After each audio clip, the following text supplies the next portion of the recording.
रागात्मिका में नहीं, रागात्मिका में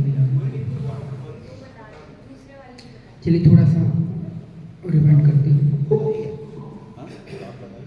क्योंकि नए लोग भी आए हैं तो थोड़ा सा उनको हल्का हल्का बता देते हैं।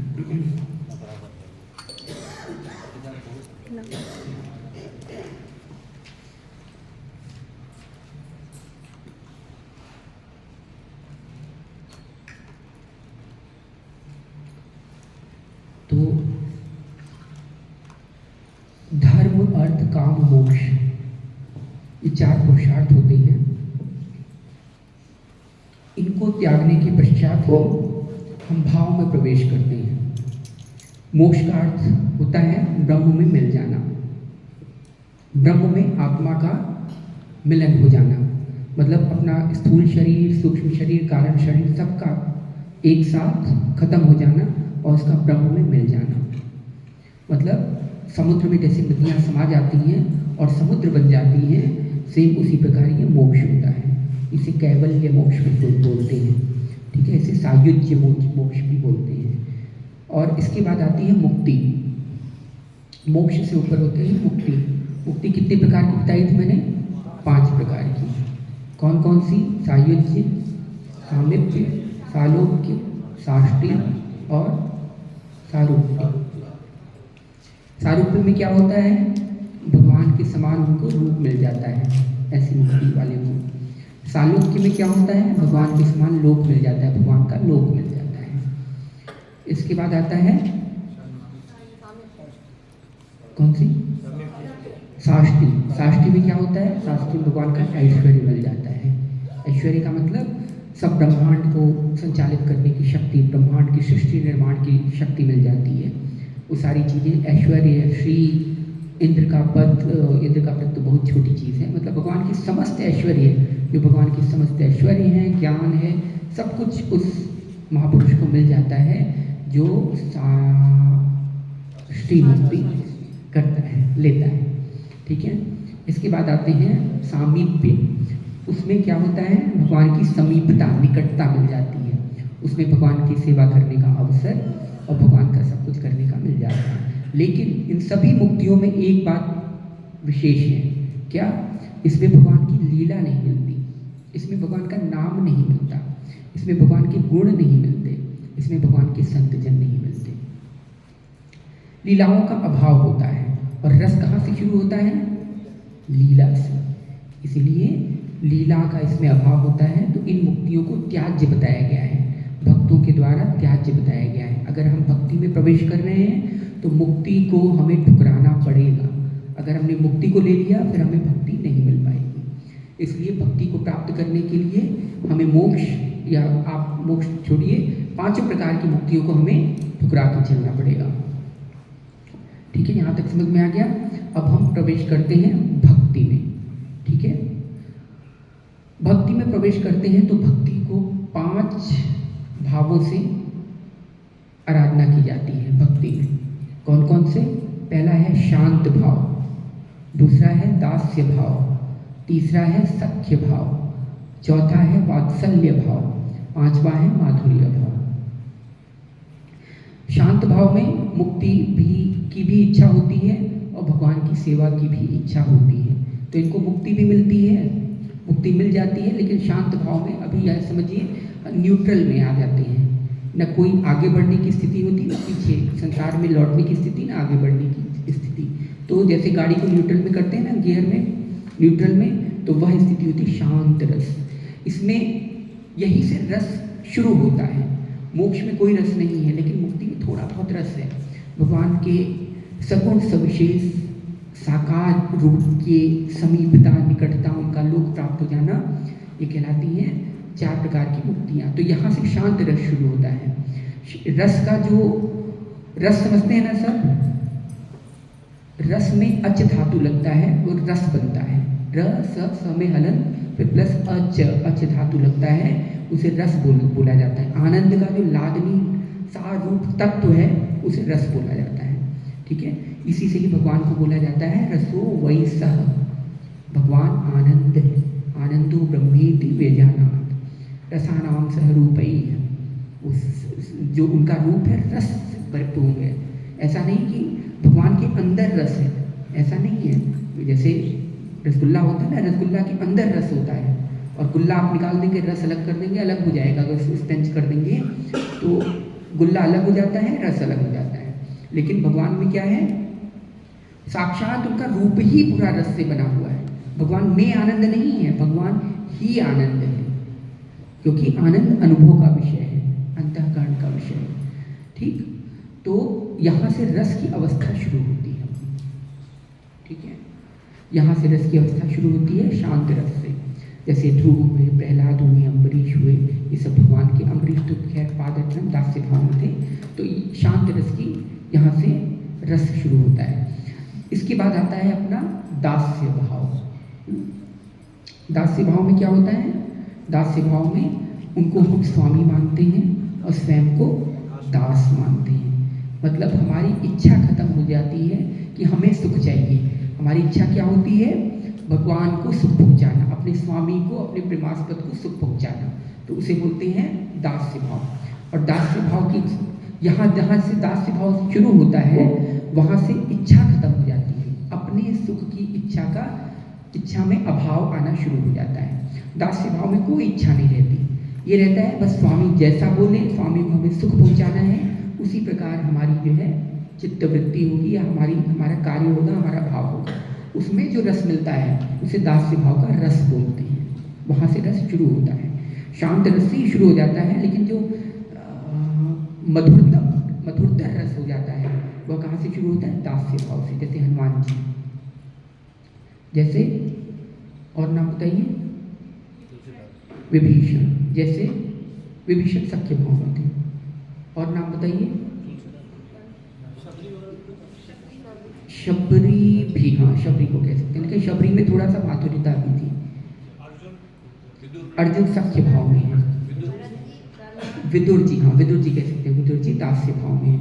उद्धव परमहंस ये भी दास्य भाव में और सख्य भाव दोनों में आते हैं। उस दिन बताया था मैंने शायद, दास्य भाव भी सख्य भाव भी दोनों का मिक्सचर क्या होता है, एक नोट डाला था ना, शायद नहीं याद होगा। तो ये दास्य भाव की होती है। इसके बाद उससे ऊपर आता है सख्य भाव। सख्य भाव में क्या होता है, दूरी कम हो जाती है। दास्य में क्या होता है, थोड़ी दूरी होती है, हमें स्वामी को अपने हिसाब से नहीं चलाना होता है, स्वामी के हिसाब से चलना होता है। सख्य भाव में क्या होता है, हम उनको राय दे सकते हैं कि ये सुनो, ऐसा मत करो, ऐसा करो, तो इसे क्या बोलते हैं, सख्य भाव। इसमें दूरी कम हो जाती है, दोस्तों में दूरी कम हो जाती है ना, देखा होगा सबने, बिल्कुल कम हो जाती है। दोस्त अपनी बात एक दूसरे से शेयर कर सकते हैं और प्लस घुसा फूसा भी मार सकते हैं, बहुत सारी चीज़ें कर सकते हैं, खाना पीना भी खिला सकते हैं। तो ये जो है हुआ सख्य भाव।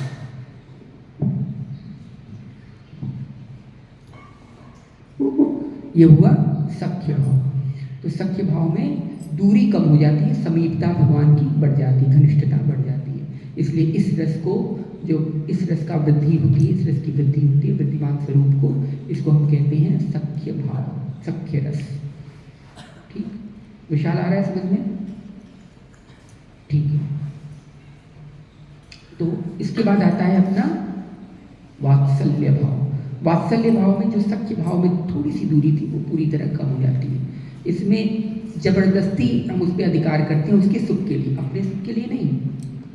जैसे शिशु रोता है ना, तो माँ अपने सुख के लिए थोड़ी उसे सारी चीज़ें करती है, वो शिशु के सुख के लिए कि भाई वो उसका रोना बंद हो जाए, उसका विलाप, उसका क्रंदन बंद हो जाए। तो इसे बोलते हैं वात्सल्य भाव। ठीक है, वात्सल्य भाव में दूरी खत्म हो जाती है।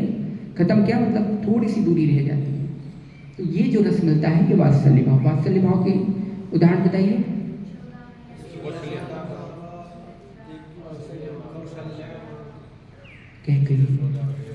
ये सब वात्सल्य भाव के उदाहरण है। और सख्य भाव के बताइए।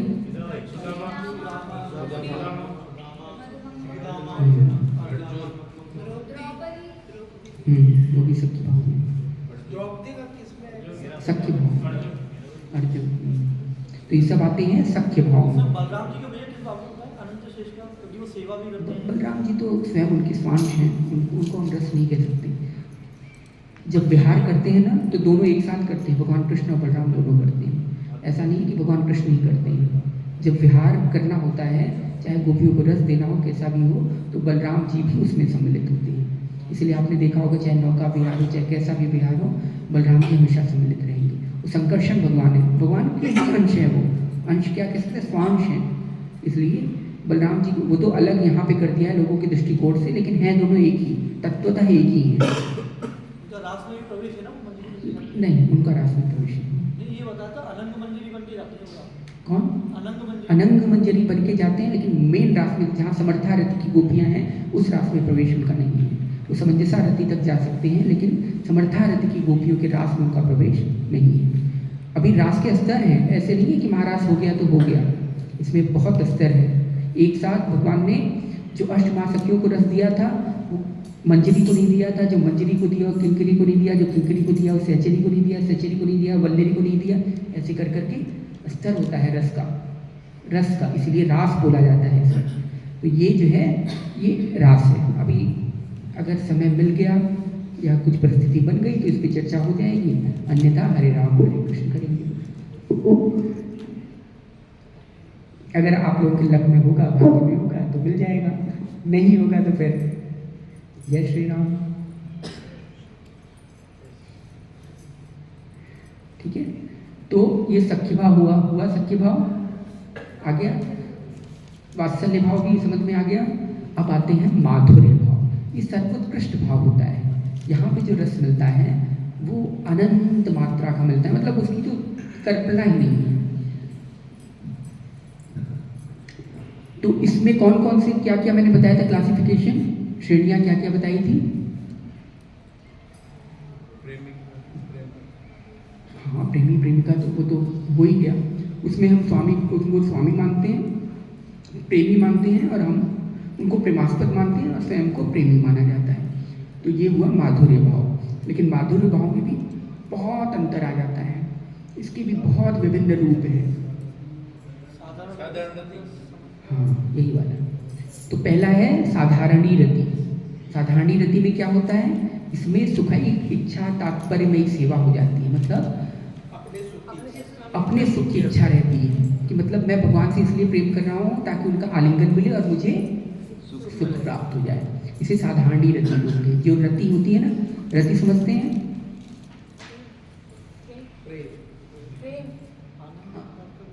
प्रेम, ठीक है।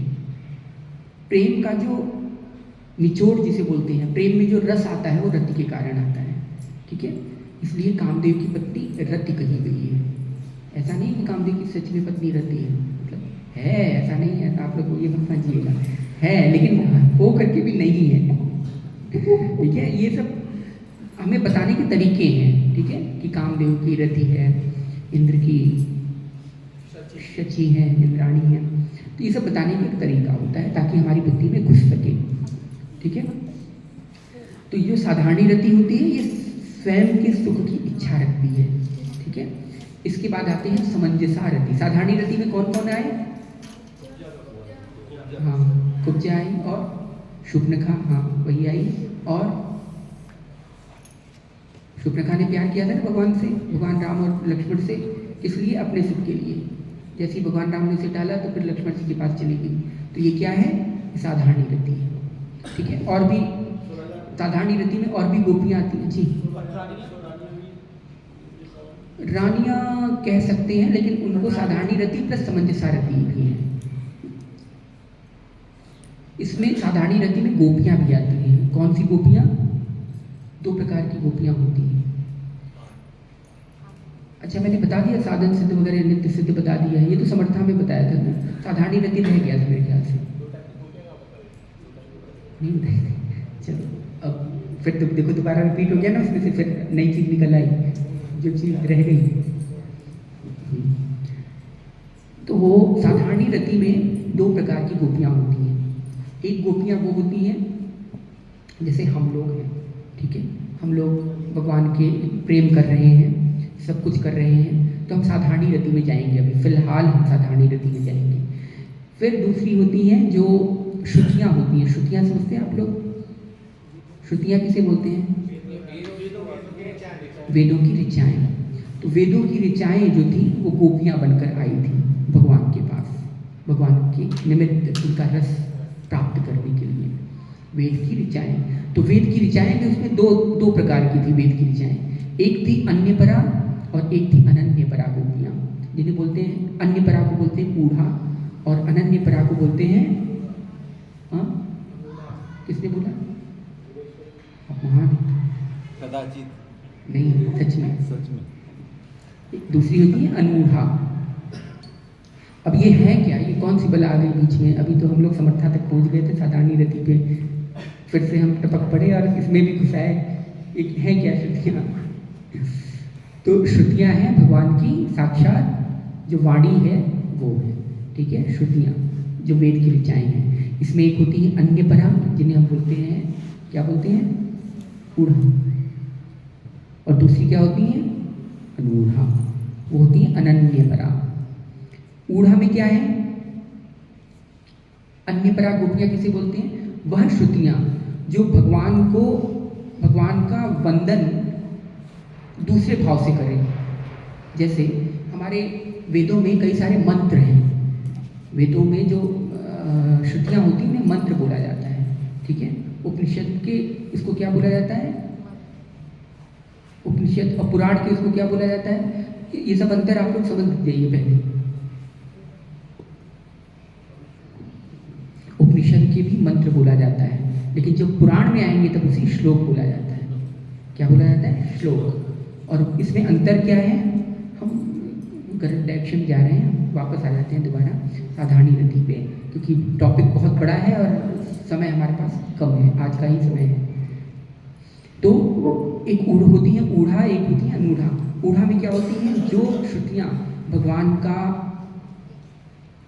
भगवान के बारे में जो बताती हैं, लेकिन किसी और माध्यम से, जैसे इंद्र के माध्यम से बताया, वरुण के माध्यम से बताया, कुबेर के माध्यम से बताया, ठीक है। कुछ श्रुतियाँ ऐसी हैं जो सीधे सीधे कर्मकांड के विषय में बता देती हैं, जो कर्मकांडीय श्रुतियाँ होती हैं ना, कि इंद्र के यज्ञ में यज्ञ डालो, ये इंद्र हैं, ये वरुण हैं, ये सूर्य हैं, ऐसे ऐसे। लेकिन उनका जो उद्देश्य है वो है भगवान को निरूपित करना, भगवान को बताना। तो उन्हें बोलते हैं अन्यपरा श्रुतियाँ, ऊढ़ा, ठीक है। इसके बाद आती हैं अनूढ़ा श्रुतियाँ, मतलब अनन्यपरा, जो भगवान को सीधे सीधे डायरेक्ट बोलती हैं। जैसे आनंदो ब्रह्मेति विजानाद बोल दिया, या रसो वैसा बोल दिया कि वही भगवान है सब कुछ, जो सीधे सीधे भगवान को बोलती हैं। तो इनको ऐसे समझिए, एक श्रुतियाँ वो होती हैं जो दूसरे प्रकार से भगवान को प्यार करती हैं, इनडायरेक्टली, इनडायरेक्टली भगवान को प्रेम करती है। और एक होती है डायरेक्ट प्रेम करने वाली, ठीक है, वो होती है अनूढ़ा, ठीक है, अनन्यपरा, जो सिर्फ भगवान के अलावा किसी को नहीं चाहती, वो दूसरे माध्यम से नहीं करती, एक डायरेक्टली और एक इनडायरेक्टली भगवान को प्रेम करती। तो ये दो प्रकार की श्रुतियाँ थी। फिर हम आते हैं समंजसारति पर। समंजसारति, ठीक है, समंजसारति में क्या था? हाँ, दोनों का प्रेम वो चाहती थी। तो समंजसारति में देखिए, हाँ, इसमें साधारणी रति सुन लीजिए। जैसे अग्निदेव के पुत्र हुए, यहाँ अग्निदेव के पुत्र भी गोपी बन करके आए थे, ठीक है। और देवताओं के कुछ देवता गोपी बन करके आए थे, कुछ साधन सिद्ध जिन्होंने उसी समय साधना करके भगवान को प्राप्त किया था, वो भी गोपी बन करके आए थे। तो इन्हें बोलते हैं साधारणी रति की गोपियाँ, ठीक। और समंजसारति मैंने बता दी आपको, बता दी, ठीक है। अब आते हैं हम समर्थारति पे। समर्थारति की गोपियाँ किसे कहते हैं? समर्थारति की गोपियाँ, समंजसा मैंने बताया, अभी नहीं बताया, अभी तो नहीं बताया, विशाल वगैरह के लिए समझ लीजिए, परिभाषा बताएं। समंजसारति में क्या होता है? अपनी भी सुख चाहिए, भगवान का भी सुख चाहिए, ठीक है, बैलेंस बना करके, इक्वल। तुम मुझे खून दो, मैं तुम्हें आज़ादी दूंगा वाली स्थिति। सामंजस्य से संबंधित। हाँ, सामंजस्य से संबंधित, कि मतलब सामंजस्य बना के चल रही है कि भाई ठीक है, तुम भी लड्डू खाओ, लेकिन हमें भी लड्डू देना है। पति पत्नी, हाँ, कामता भाव जिसे बोलते हैं, वो समंजसारति में आता है, ठीक है। तुम मुझे सुख दो, मैं भी तुम्हें सुख दूंगा, तुम मेरी पीठ खुजा, मैं भी तेरी पीठ खुजाऊंगा, वो समंजसारति है। इसलिए मैं बता देता हूँ ताकि ये बात आप लोगों के मस्तिष्क में घुस जाए, इसी बहाने से। ये इसका मतलब ये नहीं कि मतलब ये मैं गलत बोल रहा हूँ, ताकि ये आपके दिमाग में घुसाने का एक तरीका है कि ताकि जब भी ये बात याद आए तुरंत आपको समंजस आरती याद आ जाए, ओहो ये है। मतलब जब भी कोई पीठ खुला था वो धीरे किसी हाँ ऐसे समझ लीजिए। हाँ मैं तेरी की जाऊँगा, ऐसा नहीं कि एक ही की जा रही, तो वो साधारण ही रहती है। गिव एंड टेक का जो रिलेशन है, जो हम संसार में व्यापार करते हैं ना, कि जो है तुम मुझे सुख दो तभी मैं तुम्हें सुख दूंगा, मेरे बाबू ने थाना थाया तो तुमने भी थाना थाया, वो ठीक है, वो होती है समंजस आरती की। और जहाँ पे वो हुआ कि आज तुमने मुझे फ़ोन नहीं किया, जाओ तो मैं तुम्हें फ़ोन नहीं करूँगी, तो वो जो स्थिति है वो समंजस आरती की है। ठीक है, अब हम आते हैं समर्थारती पे। हाँ, समंजस आरती का उदाहरण क्या था?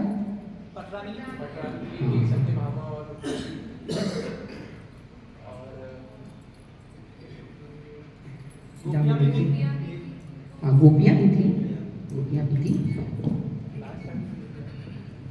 लेकिन आप ये समझिए जिसमें कांता भाव आता है। कांता भाव समझते हैं? कांता भाव मतलब पत्नी। हाँ आपकी पत्नी है, हाँ तो वही भाव है कांता भाव। यही हुआ ना, कांता भाव ही हुआ। कांता भाव, पति पत्नी का जो भाव होता है उसे कांता भाव कहते हैं। तो ये आती है समंजस आरती में, मतलब भगवान की सुख की तो इच्छा है, लेकिन साथ में स्वयं भी सुख पाने की लालसा है। जैसे जब भगवान रुक्मणी जी के कमरे में जाते थे तो सारी गोपियाँ कहती थी हमारे पास नहीं, मतलब गोपियाँ नहीं, उनकी पत्नियाँ कहती हमारे पास नहीं, तो भगवान ने 16,108 रूप बना करके सबके साथ रहे लगातार, किसी को सबको सुख दिया भगवान ने। तो ये तो हमारे वश की तो है नहीं, हम लोग एक पत्नी में ही जो है सर नोचने लगते हैं, और वहाँ पे भगवान 16,108 पत्नियों को जो है वो कर रहे हैं। तो उनके और हमारे चरित्र में बहुत अंतर है, वो अलौकिक तत्व हैं, हम ठहरे माइक तत्व, तो अंतर तो आएगा ही। ठीक है, तो ये हुआ समंजसारति का प्रेम। इसके बाद आते हैं समर्थारति प्रेम पर। समर्थारति में क्या होता है? तत्सुख सुखित्वम की भावना रहती है, मतलब उन्हीं का सुख ही हमारा सुख है, अपने सुख की कोई अभिलाषा नहीं, अपने सुख की कोई चाह नहीं, भगवान के सुख की ही चाह होना, ये बोलते हैं समर्थारति। समर्थवान जिसे बोलते हैं ना, कि सब चीज़ों में समर्थ हो जाना, वही है समर्थारति का प्रेम। वो किसके पास था? वो अष्टमहासखियों के पास था। भरत जी दास्य भाव में आते हैं, जहाँ माधुर्य भाव का प्रवेश हो गया वो समर्थारति और समंजसारति साधारण। अब हम कहाँ पे हैं? माधुर्य भाव में। तो हम दास में कैसे कूद गए? हाँ, तो अभी हम गोपियों की ही बात करेंगे। माधुर्य में भगवान राम भी नहीं है, ये बात सब लोग ध्यान रखिए। भगवान राम के पास हम सिर्फ वात्सल्य भाव तक ही पहुँच सकते हैं, सख्य में, दास्य में, वात्सल्य में। माधुर्य में भगवान राम को भी हम टच नहीं कर सकते, क्योंकि भगवान राम मर्यादा पुरुषोत्तम थे, और वो जो लीला जो जिस प्रकार युगावतार धारण करके आए थे, उन्होंने धर्म स्थापना के लिए, मर्यादा की संरक्षण के लिए वो जो है आए थे यहाँ पर, उसके लिए, इसीलिए उनमें माधुर्य भाव में हम प्रवेश नहीं कर सकते। माधुर्य भाव में प्रवेश किया था, करना चाहा था, किसने? कौन बताया? नहीं, शूर्पणखा ने। क्या हाल हुआ उसका? नाक कान काट दिया गया। तो इसलिए भगवान राम के लिए हम माधुर्य भाव में प्रवेश नहीं कर सकते, क्योंकि भगवान राम जिस लीला के लिए आए हैं वो वैसा ही करेगा ना। अब आप जज की कुर्सी पे हैं, वहाँ पे पत्नी बोले नहीं मुझे प्यार करो, तो ये असंभव है ना। तो वहाँ पे वो उसको जो है मार करके भगाएगा, दो लोगों से पकड़वाएगा, भगाओ इसे। तो ये चीज़ होता है, तो जो जिस हेतु आया है वो उसी हेतु जो है कार्य करेगा। तो भगवान राम के पास भी माधुर्य भाव से प्रेम किया था। किसने प्रेम किया था? दंडकारण्य के कौन? ऋषि मुनियों ने, जो युगों युगों से तपस्या रखते। जब भगवान राम और लक्ष्मण आए तो उनका प्रेम उन पे वैसे आ गया, काम भाव में, कि हमें बस भगवान का आलिंगन मिलना चाहिए, उनका दर्शन मिलना चाहिए, उनका रूप माधुर्य हम पान करें और उनका टच स्पर्श प्राप्त करें, उनकी रचना।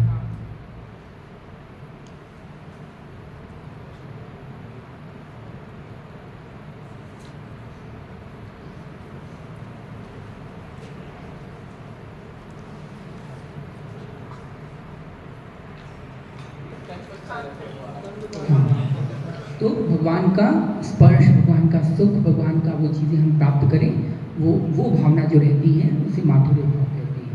तो दंडकारण्य के जब ऋषि मुनि थे, भगवान राम और लक्ष्मण को देखते ही उनके अंदर यही इच्छा पैदा हुई, क्योंकि सर्वोत्कृष्ट रस है, जो रस मिलना होता है ना, जो सबसे अक्षुण रस है, जिसे बोलते हैं रसों में भी रस, सर्वोत्तम रस, वो माधुर्य रस कहा जाता है।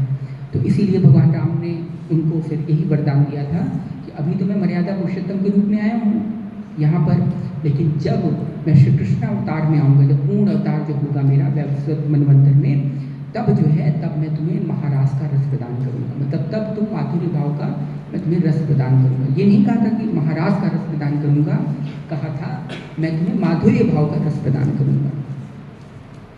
दंडकारण्य के ऋषि और साथ में जनकपुरी की कन्याएं, जनकपुरी की कन्याएं भी पुरुषों में भी भगवान को देख करके लोभ आ गया था कि काश इनका आलिंगन हमें भी मिलता, काश इनका स्पर्श हमें भी मिलता।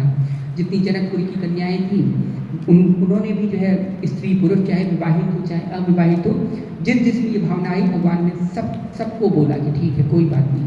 भगवान का तो अंतःकरण से काम चलता है ना, ऐसे थोड़ी बोलते हैं लाउड स्पीकर लेकर के कि सुनो सुनो ऐसे करके, ये चीज़ें नहीं चलती, वो अंतःकरण का विषय होता है। अंतःकरण में प्रविष्ट करके भगवान ने उन्हें वरदान दे दिया कि कोई बात नहीं, मैं सब लोगों की इच्छा पूरी करूँ, क्योंकि मैं अमृत के समान हूँ, चाहे मुझे प्रेम से पियो, क्रोध से पियो, गुस्से से पियो, कोई ज़बरदस्ती पिला दे, कोई मुँह में ठूस दे, कोई गोली लगा करके पिला दे, उसको अमर करना ही करना है। पूतना ने अपने अस्त्रों पर विष लगाया भगवान को और पिलाया, क्या हुआ भगवान उसका, सीधे भगवान के धाम पहुँच गए। कंस ने क्या किया, कंस ने भगवान से द्वेष भाव में प्रेम किया मतलब द्वेष भाव में स्मरण रखा, अपने मन का स्मरण चिंतन भगवान के हित में रखा, क्या हुआ उसको, भगवान का लोक मिला। ऐसे दंतवक्र को भी, ऐसे शिशुपाल को भी, ऐसे पौंड्रक को भी, ऐसे जिसका भगवान ने वध किया या जो भी जैसे भी द्वेष भाव में क्रोध में उसका वो किया, सबको भगवान का लोक मिला। रावण को भी मिला, कुंभकर्ण को भी मिला, मेघनाथ को भी मिला, सबको भगवान ने अपना लोक दिया। इसको हाँ सालोक के बोल सकते हैं, सालोक क्या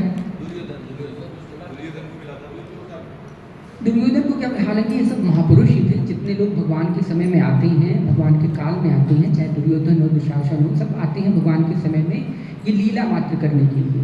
इन पे योग माया का पर्दा भगवान डाल देते हैं कि भाई लीला में सहयोग करो, नहीं तो अगर नहीं होगा तो भगवान इतनी सारी लीलाएं कैसे करेंगे, फिर हम लोगों को वो रस कैसे मिलेगा। तो माया और योग माया मैंने बता दिया था कल कि क्या होता है, विशाल को नहीं पता होगा। माया योग माया पता है, नहीं पता है, एक बार फिर से रिपीट कर देता हूँ। माया त्रिगुणामयी होती है, मतलब त्रिगुणमयी प्रकृति की होती है, सत्य रज तम की माया होती है।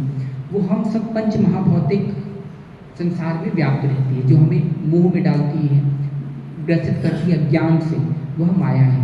और एक होती है योग माया, वह अलौकिक होता है, चिन्मय होता है, वह भगवान की डायरेक्ट शक्ति होती है, स्वांश होता है भगवान का। भगवान की एक ऐसी शक्ति है जिसके कारण ये पूरे सृष्टि का संचालन चलता है।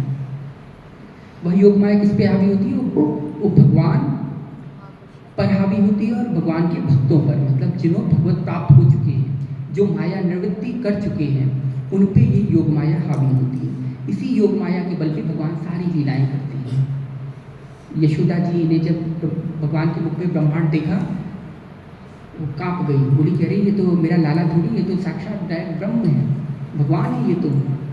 तुरंत वात्सल्य भाव चला गया और वो ऐश्वर्य शक्ति आ गई। लेकिन फिर भगवान ने अपनी योग माया शक्ति से फिर यशोदा जी को फिर से वैसे ही कर दिया, ताकि लीला में सहयोग बन सके। नहीं तो अगर वो योग माया शक्ति नहीं रहती तो क्या होता, आरती उतर रही होती है और उनको जो है अलग ही बंद कर दिया गया होता, ये तो भगवान है।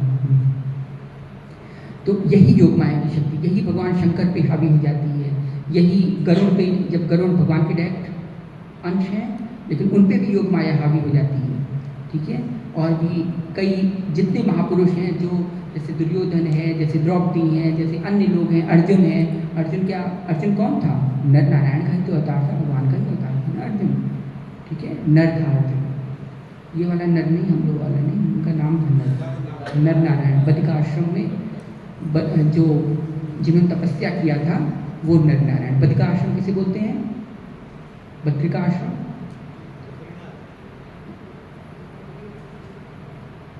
बद्रीनाथ क्यों बोला जाता है, किसी को कुछ पता है? हैं? बदरी के वृक्ष थे, बेर के वृक्ष थे। बहुत बढ़िया, बहुत वहाँ पर विष्णु ने मुझे यही से आशा रहती है ऐसी चीज़ों की, इसीलिए उसे बद्रिका आश्रम बोलते हैं, उसे बद्रीनाथ बोलते हैं। बद्री मतलब होता है जहाँ बेर के बहुत सारे पेड़ हों, जंगल हो, ठीक है। तो इसीलिए वेदव्यास जी को बादरायण बोला जाता है, ठीक है। बादरायण का मतलब होता है यही बेर, जहाँ पे उन्होंने तपस्या की थी या उन्होंने अपनी साधना की थी, तो उन्हें बादरायण बोला जाता है। यही बद्रिका आश्रम है, बद्रीनाथ भी बोल सकते हैं, या हाँ बद्रीनाथ ही। तो ये बेरों का पूरा जंगल था जहाँ पे नर और नारायण ने तपस्या किया था, बद्रिका आश्रम। देखिए बातें कहाँ से कहाँ पहुँच गई और कैसी, लेकिन समझने को कुछ तो मिल रहा है ना। क्या नहीं, वेद तो जगह जगह लिखे हैं, ऐसा नहीं है। कुछ वेद वहाँ लिखे गए हैं, कुछ यहाँ लिखे गए हैं, ऐसे ऐसे करके वेदों का वो हुआ, निरूपण हुआ है। क्योंकि बाद में भी तो वेद लिखे गए हैं ना, ऐसा नहीं है कि वेद उसी समय लिखे गए हैं। वेदव्यास जी ने आने के बाद भी, मतलब जब लीलाएँ चल रही थी तब पर भी अपना लेखन का कार्य कर रहे थे, ठीक है। कहाँ पे थे हम? योग माया। तो योग माया वही शक्ति है जो भगवान की भगवत्ता को बुला देती है, भगवान की भगवत्ता को बुला देती है, और जीव में जीवत्व शक्ति बुला देती है, या महापुरुषों में महापुरुषत्व बुला देती है कि तुम महापुरुष हो। तभी भगवान भी तो लीला कर रहे हैं, डंडा मार रही है यशोदा माँ और वो डर रहे हैं, अरे बाप रे अब लगी साठी लगी, मुझे गया मैं काम से। ये कौन है? ये योग माया के ही कारण है, उनकी भगवत्ता बुला दी भगवान ने। और यशोदा जी को उनकी भगवत्ता बुला दी कि ये तुम किसको मार रही हो, ब्रह्म को मार रही हो। ऐसे नारद जी जब गए थे वहाँ पे, तो नारद जी की भगवत्ता बुला दी। तो ये जो भगवत्ता बुलाने, अब जैसे जब भगवान गोपियों के साथ रहते हैं तो गोपियों को भी नहीं पता रहता कि, मतलब ये पता है कि ये भगवान है, सभी गोपियों को पता था कि हम भगवान के संसर्ग में ही है, साक्षात भगवान है। लेकिन वहाँ जो अब भगवान को कोई हल्का सा उन पर पत्ती भी गिर रही है, उसमें भी गोपियाँ लग गई होगी भगवान को। ये जानती हैं पत्ती से न लगता है न जो है भगवान को लग सकता है कुछ। लेकिन ये भगवत्ता बुलाने की कंडीशन, तभी तो रस की वृद्धि होगी, तभी रस आएगा ना। अगर ये होगा कि अरे सभी भगवान है हर जगह, हाँ वो कंस मारने दौड़ रहे हैं, हाँ अरे वो तो जानता हूँ कि वो तो मार दिया जाएगा, खत्म बात। यार अरे सीता मिल जाएंगी, तुम क्यों रो रहे हो, जाओ, अरे सब नाटक हो रहे हैं, मुझे पता है, रस खत्म गया। हनुमान जी भी बोल देते हैं, हाँ अरे क्यों प्रभु आप लक्ष्मण के लिए, आप जानते हैं भगवान खुद ही ऐसे करते हो, बस लक्ष्मण, वो दोनों नाटक कर रहे हो आप लोग, वहाँ पे रस खत्म। और न गोवर्धन बोल रहा हूँ, न वो हिमालय हिलाया जाता, न आगे की चर्चा चलती, न जामवंत वगैरह सबकी वो होती, लीला का वो खत्म हो जाता। या सारे जितने वानर थे वो वही बोलते थे, अरे तुम तो ब्रह्म हो, तुम ही ऐसे कर दो, वो बन जाएगा। जो ब्रिज है, ब्रिज को क्या बोलते हैं, क्या राम सेतु बन जाएगी, ठीक है। उस वक्त राम सेतु नाम नहीं पड़ा था, वो तो सेतु बस था, वो तो हम लोगों ने राम सेतु बना दिया, ठीक है। ये सेतु बन जाएगा, हम क्यों मेहनत करेंगे, सब ऐसे आराम से बैठे होते हैं, हाँ भगवान तो है ही, तो अपना कर लेंगे। तो ये जो भगवत्ता बुलाने की चीज़ें हैं वो क्या है, वही योग माया है। भगवान के ऊपर भी काम करती है। हाँ भगवान के ऊपर भी काम करती है। भगवान को भी उस समय नहीं पता रहता है कि मैं भगवान हूँ। नहीं, भगवान की भगवत्ता भूल जाती, पता रहता है, चेतना सब रहती है, लेकिन वो जानबूझ के भगवत्ता बुलाते हैं। अगर नहीं करेंगे तो जीवों को रस कैसे प्रदान करेंगे। अब जैसे हम लोग भी हैं, अब कोई छोटा बच्चा बोलता है पापा आपको एक तो नहीं आता, तो हम लोग बोलते हैं हाँ बेटा नहीं आता, ये भगवत्ता ही हम बुला रहे हैं ना। अगर हम बोलते क्या बोला तुमने, हम तो सुप्रीम कोर्ट के जज हैं और तुमने हमसे ऐसी बात की, उसी वक्त रस खत्म और वो बच्चा पिट जाएगा, तो फिर रस कहाँ से आएगा, नहीं आएगा। अब कोई छोटा बच्चा आता है, मुझे ये थेरेपी चाहिए, तो वो भी बोलता है बेटे टॉफ़ी चाहिए क्या, वो बोल सकता है, मतलब वो तो पूरी तरह जानता है ना कि टॉफ़ी बोला जाता है और च को त नहीं बोला जाता, त बोला जाता है, और ये सब जानता है वो, लेकिन फिर भी वो अपनी भगवत्ता क्यों भुला दे रहा है, रस की प्राप्ति के लिए। हम बच्चे को कैसे खिलाते हैं, कोई बच्चा होता है हम कैसे खिलाते हैं, बच्चा बन जाते हैं ना उसके साथ। तो ऐसे ही भगवान को जीव के साथ जीव बनना पड़ता है, तभी वो रस की वृद्धि आएगी, तभी रस बनेगा। अगर सभी अपने उसमें रहेंगे कि अरे मैं तो वो हूँ, फिर संसार में कोई रस आपको मिलेगा ही नहीं मिल सकता है।